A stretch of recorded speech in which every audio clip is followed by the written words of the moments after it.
Needless gloom. The rebel with the spark keeps it unpredictable, straight from the heart. Wade's got the wisdom, yeah, his game's so tight. Breaking down the moves with that sharp insight. Then there's Jonesy, DJ, Wi-Fi, smooth with the beats, got me lost in the flow. Thoma, king of smiles, yeah, he lights up the room with that vibe so sweet he could banish. I thought we were doing the abbreviated version, but This is the abbreviated. here we are. Here we are. Woo. How many listeners have we lost so far? Is my question. Or gained. Okay. Picked up. What's going on, they're America? playing the song. They're playing the song. What's going on, America? Welcome to the Hornsmen Show. I'm your host, MD. Man, I love that track. Intro. Just so good. That part, man. She's what did you say? That slaps. That slaps. Hey, in the studio today we got Waits, Mr. Creamsicle. What I went with, I didn't, I only bring this creamsicle out on the weekends.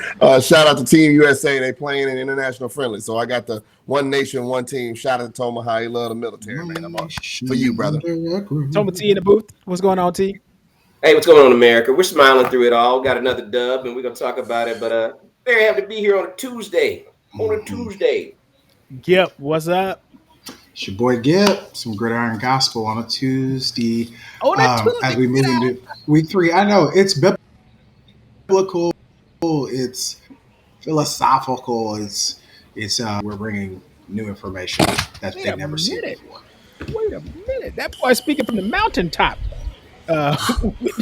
That's what he hopes he's going to be speaking from. Hey, man, let me ask y'all this quick question.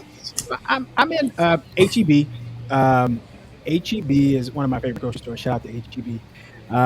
And I go past the soap and bath product aisle, and I see like this glove that you can use for scrubbing, which reminds me of 2 weeks ago, I have a conversation in my office about Scrubbing what? Your body. Okay, scrubbing your body. And so we had a conversation. It's like, do you use a washcloth or at least a loofah when you take a shower? And I was appalled or taken aback. Let me say taken aback by the Americans that don't. Americans, when I say Americans, that's everybody in America that don't use a washcloth or a loofah. Do y'all use a washcloth when y'all bathe, or at least a loofah?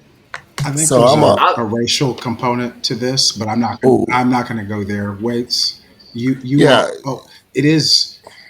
I got into the shower the other day, sans bath towel, and I had to get out fully wet to grab one. So that's my answer.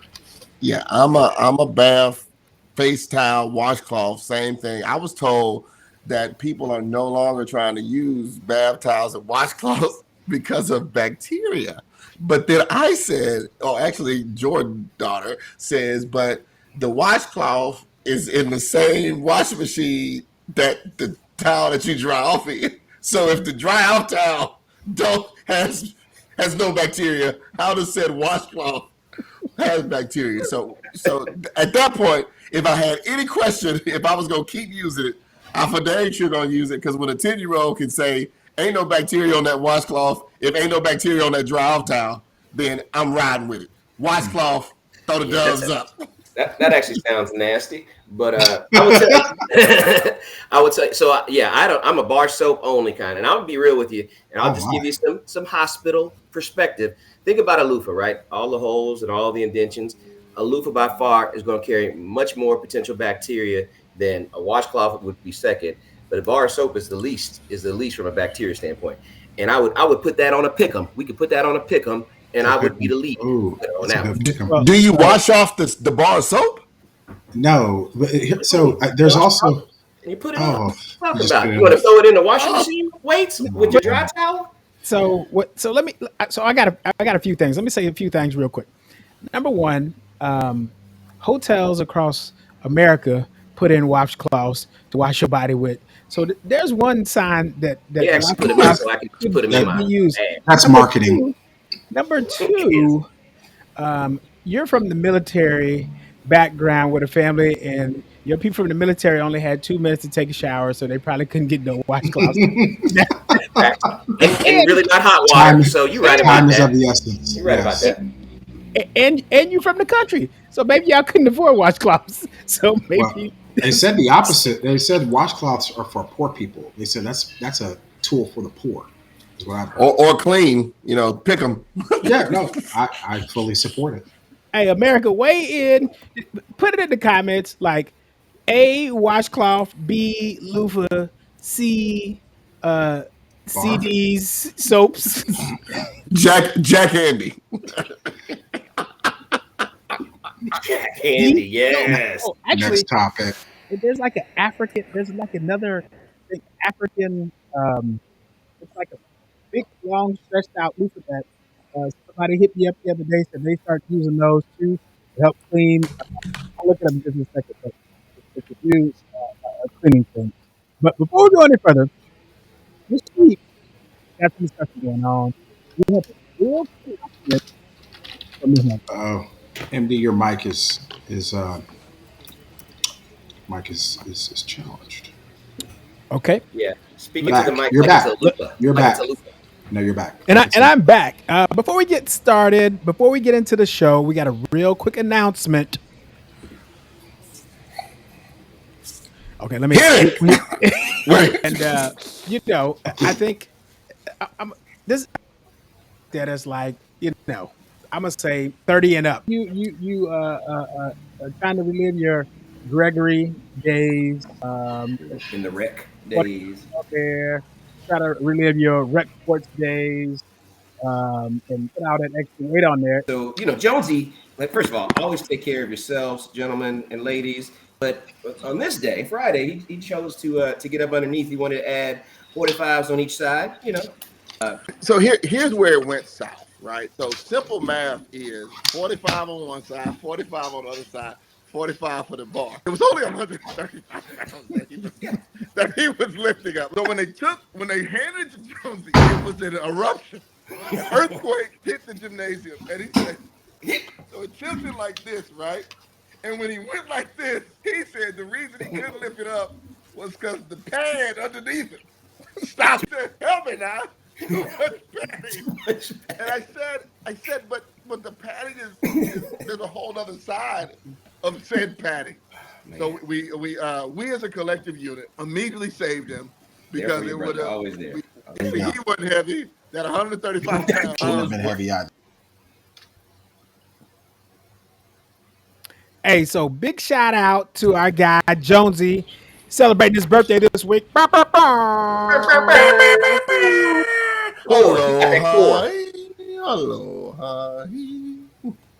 Hawaii 5-0. Now, Yes, wait, you about to tell him? We got to roast him a little bit. Give us a quick. Yeah, little known fact. Several years ago in Laramie, Wyoming, aka Denver, Colorado.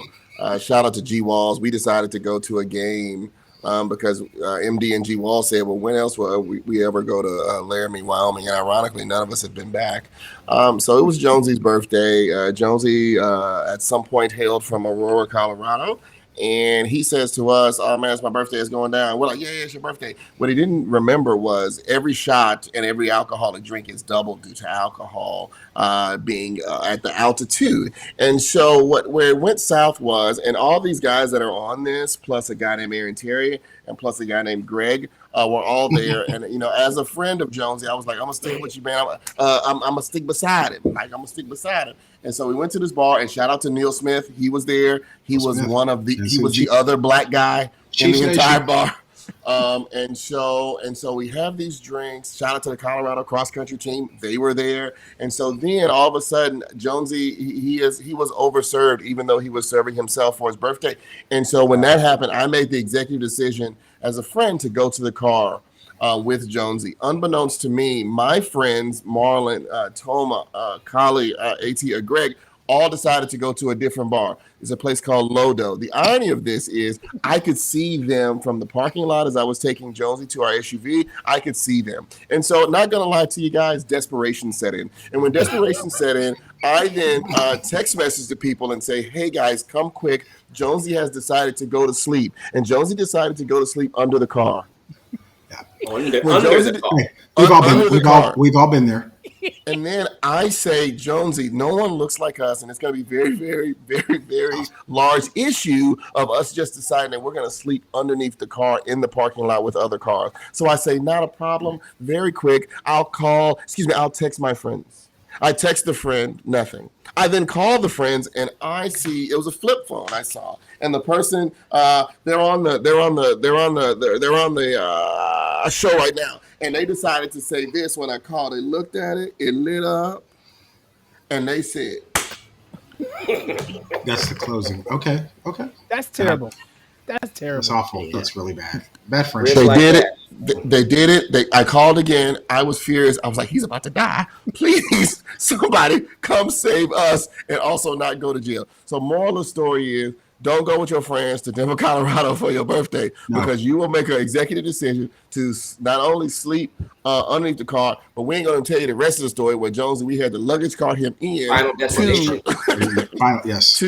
We had to stop on the side of the road. There was Final Destination Part 1. There was also we luggage cart in. There was also Greg losing his stuff in the third row. Carly was furious, and AT is a warrior poet because AT went at the break of dawn and cleaned the vehicle for us to go to the car wash. So I don't know if I said this before. Moral of the story: if your friend got a flip phone, don't call him if your other friend is drunk. Ever. Good. You captured it all, Waits. I'm good. Hey, good job, Waits. Some of the best sleep Jones you probably ever had, snuggled up in there like this. In the luggage cart. In the lobby. Luggage cart. Did we roll him in it? Sure. Did we leave him on it all night? Also, yes. Yeah. Why not? That's what friends are for. Let him rest. Let him rest. Awake a sleeping baby. And to put a bow on the story, when he woke up, we ain't gonna even say what he said to Blake Gideon's grandmama. God bless. Hey, rest. God rest her soul. Blessings up. Blake Gideon's grandmother. Yeah. She was just let's fast forward, but rewind and talk about the 38-7 victory over San Jose State in DKR, our first home game of the season. I'll jump in there. We wanted to see some improvement from the quarterback position. We saw that. I think, again, did we learn a lot? Probably not a ton. I think Arch looked more comfortable. He found his he had to stretch it out. We'll talk about that in a minute. Anyway, I would say didn't dominate the way I think we probably could have or maybe should have. So more to learn this coming week. But we'll take the dub. Yeah, I'll go. Defense was actually, to me, as good or not better than they were against Ohio State. 7 points, 85 yards rushing, 2.9 yards a carry. That stuff. The crazy part about that stat was there's only 30 seconds different in time of possession, which is kind of weird because they were like a run and shoot team, right? Yeah. So the one thing that I saw, man, true freshman, Grayson Littleton ended up having the most snaps on defense, which if we're DBU and you're telling me a true freshman coming in, I think he had 65 snaps. Bro, if you have 65 snaps as a true freshman coming in, that if he's doing that now, by the time we get to true conference play, right after the Florida, Oklahoma, back to back, he's gonna be ready to be a for real starting corner. And ironically, our guy Gilbo, shout out to number 3, he got beat in Ohio State. But if now you take Gilbo maybe to the star position and you take Grayson back to corner, if we have him, Manny Muhammad, dang near locked down the whole time, Jay Smith outside of Ohio State. So it's one of those where it's the defense did what it needed to do because you're playing against meager competition. That's right. Yeah, meager's a great word. I do wonder your favorite guy of the day, Parker Livingstone. Shout out to Peter Parker Livingstone. Peter Parker Livingstone. And a tight end named just Jack for you, Waits. This is about you today, Jack. Jack injuries, Daniels. Offensively, I saw what I need to see from our core receivers and our tight ends. Offensive line, we're still finding ourselves. I do think we need to talk about Arch now. I'm not gonna get my shoulder right, but I want to hear from you in terms of what Coach said about Arch and what we saw in terms of what the world has seen in terms of his throwing issue that we saw a few times. He wants to share. Make it quick, because I got, much like Sark said, I got to go to the bathroom, and none of you have taken a picture of me. None of you have taken. Well, I want to give Sark props. Are you sure? I'm not sure, because obviously we heard the story about underneath the car in Colorado. But so the great thing about Sark basically, paraphrasing here, basically like a reporter asked him. First he said that something was wrong with Arch's shoulder, and then Arch told you that, and he said who told you that? He said Arch. He said, oh no, it looked like it to me. He got small real quick. And then Sark said that he ain't never taken no picture of y'all and what faces y'all make in the bathroom. So to that point, Thoma, the play after that, he threw his longest pass. So I don't necessarily know if there's an issue. I don't know if he was wincing or crying aloud, but that was the big one to Wingo, the actual distance of the pass, not like full yardage, because Peter Parker Livingstone had the long one. Actually, I think it's Livingston now, but we can talk about that later. You're right. The E is silent. And so, but here's the deal, man. Like we joke around like about the Sark stuff. We got a lot of depth on this team. We have zero knowledge about depth at quarterback. That's right. Like now. You're absolutely. Well, sadly, I think we may find out soon. I don't want to say this. I don't want this to be the actual case. I think there's a rotator cuff that they're not talking about, and I think that you saw, based on Sark's response, you could see that he was clearly irritated by the question. And I think that irritation stems from, okay, there's some validity behind what he's asking, which is right now, does Arch have a shoulder issue? If you watch the Ohio State game, you watch this game, and then you go back and watch the game film from last year, he's not delivering the ball the way we know he can. So I'm afraid there is an issue. I think they're hoping he works it out. And maybe it's just a tendon or something, but my God, to your point, Waits, do we find out about depth? We got little Bobby Caldwell coming out game one, and we didn't see him in game two. We don't know what's going on with KJ Lacey. So we'll see what happens. So to that point, Gib, you did, hold on, MD, real quick. We both, when we were there, we were like, is this, we thought his jersey was tight. Because he was doing this a ton underneath the shoulder pads, and I wonder if that's the case. My bad, MD. No, it's good. So let me ask y'all a few questions.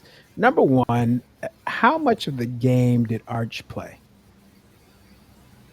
3/4 and he played in the fourth quarter, right? And a half of that next quarter?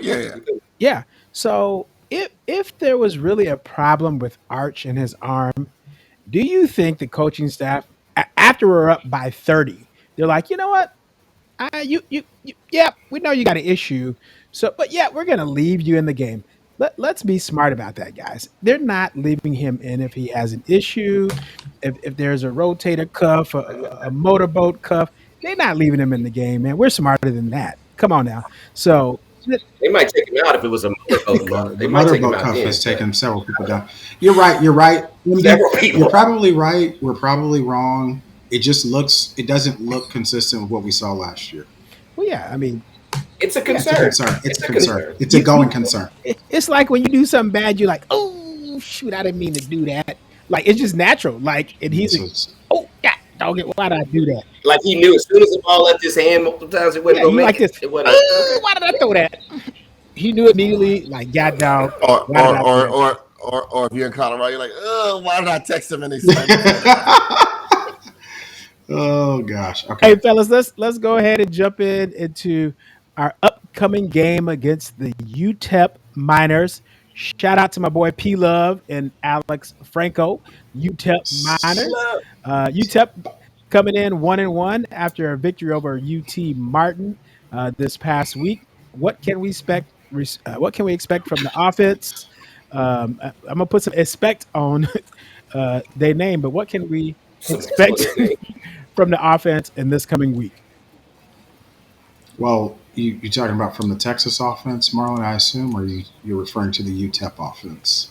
Kylie, it doesn't matter what I say. It just in general doesn't matter what I say. Okay, so I like our yes. Here's what I expect is I expect some of the same from Arch. I think again continued development, continued focus on accuracy, putting the ball in a place where a receiver can catch it on the run. He's got the deep route. It's the underneath stuff that we need to continue to see improvement on.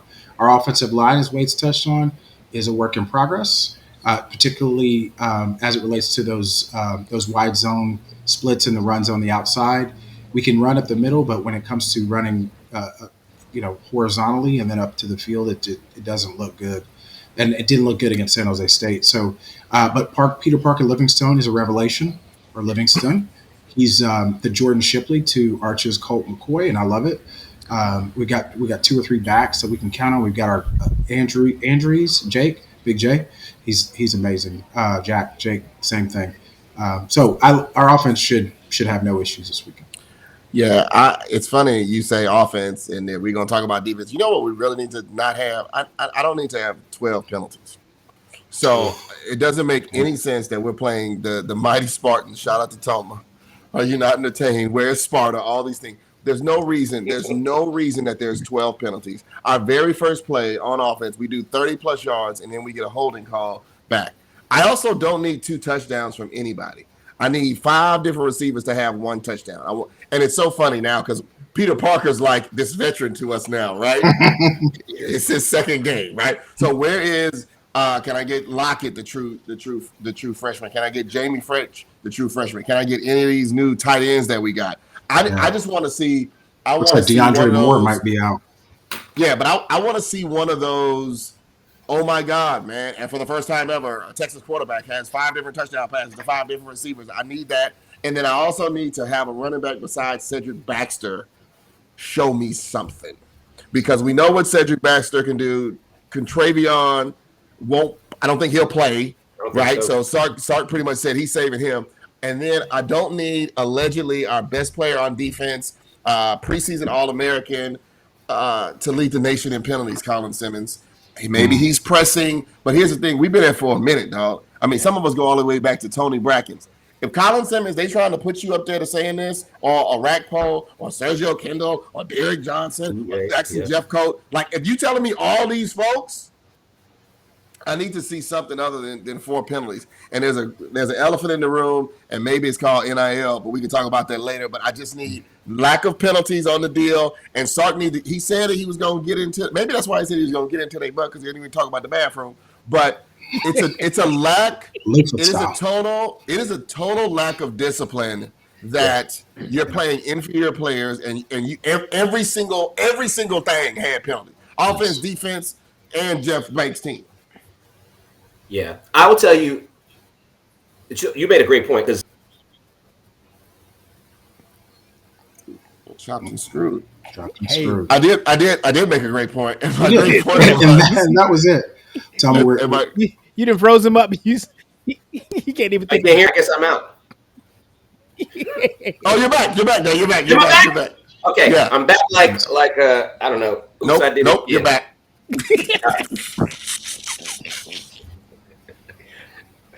Oh man, well, that's all I got.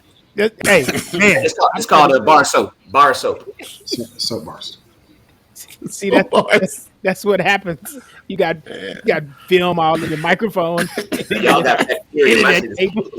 You got get off the Boost Mobile. Just put it behind you. Hey, you probably. I would say you over there using Irish Spring. Irish Spring. If you want to tear your skin up, use some Irish Spring. I'm a little dove. Dry yourself out. Oh. Hey, real quick, man. What a great week we had this week. Hey, in the pick'em. Well, first of all, thank you to everybody that jumped on the web app this week. We had some people that subscribed onto the web app, so I appreciate y'all jumping on. If you are not on, please jump on right now. Make your picks. Get the web app. Here's the QR code, the link. Look at the bottom of the screen. You can see where you can get it. The Hornsmen.com. You can jump on. So make your picks by Saturday at 10:59 a.m. to get in this week, and I will let you know. Like I said last week, man, I smoked the Hornsmen last week. I think I'm gonna smoke them again this week. As a reigning champ, I need somebody to beat me out there. I did call out a few people out there in America, big Bo time Scaife. Dodgers, Bo Scaife. Marcus Myers was like, "Yo, you ain't gonna give me no shout out, MD." Well, Marcus Myers, get up on there. We need you up on the app. My main Jerry from the tailgate. Jerry, get on that app. We'll give you the shout out. But y'all get that app, and so we can get them pick 'em going in. Fellas, let's go ahead and get started on this week's pick 'em. The first game we have coming up is Minnesota versus Colorado. California. Thank you. Thank you. See, Gip, you gonna correct me? Yeah, if it's one thing he gonna do is correct you, but he ain't gonna tell you to pick up the phone when we're in Colorado. All right. So speaking of Colorado, like I said, we've been at this thing for a minute. And shout out to all the people shout out to Lee Corso, man. We loved you on game day, but for years, ladies and gentlemen, the first game after game day was the Fighting Eric Deckers, aka the Minnesota Golden Gophers. So I got Minnesota trouncing the Cal Bears. Ironically, we went to Cal for a game, and they didn't have nothing but beer and wine at the tailgate and the bar. And Thoma was furious. We lost the game. Goodness gracious. We sure did. I'm also shout out to Minnesota. Shout out to the Golden Gophers. I'm giving a shout out to Carleton College in Lower Minnesota because that's where my son Taylor goes. So Minnesota, I got him by 8. Yep, aggressive. I've got Minnesota as well in a lock. So I think they go on the road. They win by no more than 7, probably between 3 and 7. But I like the way that they've played so far this season. Both teams are 2-0, but I'm liking Minnesota on the road. Hey, shout out to my main man, Steve Durbin, Minnesota guy. Hey, 17th and Brazos, that's where we tailgate. Minnesota with the dub. Next up, we have Arkansas versus Ole Miss. Thoma, who you got? I'm never going to go for Arkansas ever again in my life. I'm probably not going to boost that economy either because our last experience we talked about on a previous show. So I've got, first of all, both teams undefeated. It could be a battle. I think it's whose defense runs out first, and it's going to be Arkansas defense. So Ole Miss. Waits. Another huge shout out to Jonesy, man. Waits is all positive and happy and, love life and optimistic. But I was defeated at halftime when I lost my wallet. But Jonesy said we gonna find it. So hotty toddy, I'm with y'all. Just forget that whole rebel part and the Confederacy and whatever else goes on. But I'm going with Ole Miss because Arkansas is the only game I went to where I actually saw meth in real life. And you saw your family members. So there's a toss up. Yep. I'm reluctantly picking Ole Miss. They're at home. I think Lane Kiffin has them ready to play. Arkansas has got a pretty potent offense. Their quarterback has had a hot start to the season. But I like Ole Miss at home simply because I think Lane Kiffin will be able to scheme and put some things together to shut Arkansas's offense down. So I got Ole Miss. Nice. I'm going to tell you this real quick. Now, you all from Texas, we've seen the Longhorn belt buckle with this Longhorn steer on them. Last week, shout out to one of my coworkers, Kendall. She had on a Razorback belt buckle for Arkansas, and I was like, "Are you kidding me? Who's the kid here?" And when I say the kid, Ole Miss is the adult, and Ole Miss will beat the kid. So Ole Miss for the victory. There you go. Next game we got South Florida versus Miami. Wait, I love the 305, man. South Florida is shocking the world. They already beat Florida in this thing. I think they might be Boise State, maybe the first game, but the U's got something going on. Shout out to all the Cowboy fans. They got Michael Irvin on the sideline now, so that makes a difference. I got the fighting Carson Becks in a squeaker at home. Shout out to Hard Rock and Rolling Loud because Waste be there every now and again. Yep. I like Miami at home. They're a heavy favorite. I think 17 and a half. I know South Florida's played well. They haven't faced anybody quite to the caliber of Miami yet. I know they upset Florida, but I wasn't a big believer in Florida to begin with. So I like Miami at home. I like Uncle Mike or Ray Lewis with the receding hairline and the Rock who's shriveled down to a pebble. So I'm going with Miami this week. Boy's dehydrated, isn't he? Dehydrated. Shout out to USF. I mean, they stunned Florida. Matter of fact, they shocked Florida the same way those weights shocked Jonesy in Ohio. But yeah, Miami big, like 3 touchdowns. It's going to be nasty. Well, fellas, South Florida does come into this on a 2-game winning streak, but Uncle Luke is going to bring his dancers, and Miami is going to scrub the ground with Florida, South Florida. Okay. So I like Miami with the victory. I like what you did there. I like that. You like that. Next up, we got a big SEC matchup. We got Tennessee versus Georgia. Yep, who you got?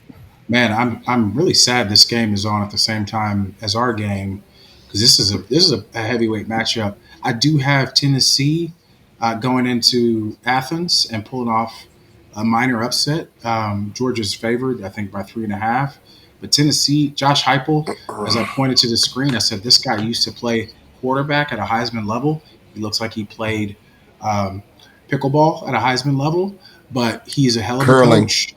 Yep. I think Tennessee goes in and gets the upset. All right. Thoma. Shout out to I think it's Aguilar, right? Their quarterback. He's been lighting it up, Top Gun level.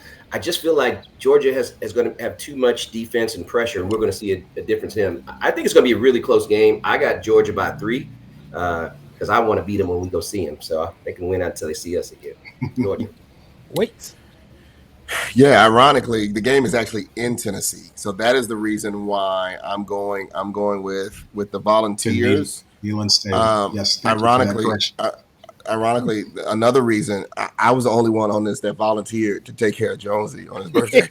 So I feel as though I could only go with the Volunteers because y'all were some dogs to me when y'all did not answer the phone. But yeah, and Thoma, to you, Georgia. You want them to be high when we see them. I want them to be bottom of the barrel low. So I got Tennessee. Go Vols. Vols fans for life to my people who know what that means. Y'all supporting the wrong orange, but it's okay, fellas. I got a homegirl. Her name is Taylor, and her pops, Stacy Searles, is offensive lineman coach in Georgia, and former Longhorn coach. So we got to go with the Bulldogs. We're going with Georgia with the victory over Tennessee. And in the primetime matchup of the evening, what America is waiting for, the Irish versus the Aggies. We're gonna look. Yeah, Collie has to go first. Come on. Well, okay. Let me just start with my apologies for getting the home and home away with incorrect on Tennessee, Georgia. God don't like ugly. You was correct. God doesn't like ugly. Yeah, let me not be ugly now. I think Lassie will show herself approved. I think that she will come ready to perform like they do at the dog show. Like she's going to be prancing and showing herself, her coat. But I think ultimately the Fighting Irish, they're at home. It's a night game. It's under the lights. Touchdown Jesus. I like CJ Carr's initial performance last week. I think he showed some good things. Marcus Freeman is a superior coach in this particular matchup. So I like Notre Dame by 6 or 7 in this game. Thoma, who you got? So speaking of bottom of the barrel, I don't have Texas A&M. Shout out to East Texas. Playing in Notre Dame is going to be tough, baby. It's going to be tough. And I like Marcel Reed. I want him to do decent. But that's about it. So I have Notre Dame. I think there's going to be a lot of points, but I have Notre Dame by 6.5, 7 points. Man. Yeah, it's a different. We went. So the crazy part, man, was now that how long we've been doing this? Almost every game we've been either at that stadium or played the team that we're picking either for or against. Ironically, in the last couple of years, we've been to both. Shout out to Thoma for first meeting Ricky Soto at the Notre Dame game when we went on the road. Never met Ricky had met Thoma several times, which was also funny. But shout out to the Fighting Gibson family, man. Notre Dame got this one. The thing is, man, all that Aggie stuff is all cool at the crib, but they lost to him at the crib last year. So they don't travel well, man, and got to keep that dog and thing. But shout out to Peter. I ain't tripping. But I got Notre Dame, man, big one. And Marcus Freeman, man, whoever did that endorsement for the front of your hair, man, we'll take that. We'll take that from a couple of bars, man. We take the baby hair endorsement. So cute. Yeah. I love his edges. I love it. Fellas, I'm gonna keep this simple. It's gonna K-pop off, and Notre Dame is gonna get it done against the Aggies. Shout out to the K-pop Demon Hunters, Huntrix, and that's what they're gonna do. That's what they're gonna do with them boys. They also, my favorite song is Golden, ironically, so it's on the same train, but you off the Exactly. Hey, I appreciate y'all joining us for another episode. Hey, make sure you download the web app, thehornsman.com. Get your picks in. See if you can beat the champ. See if you can beat the Hornsman. But we appreciate y'all coming out. Peace. All right, so Lupa got that stereo on it, baby. Look. From the plays to the passion, they got that glow. This is love for the game. It's the Hornsman show.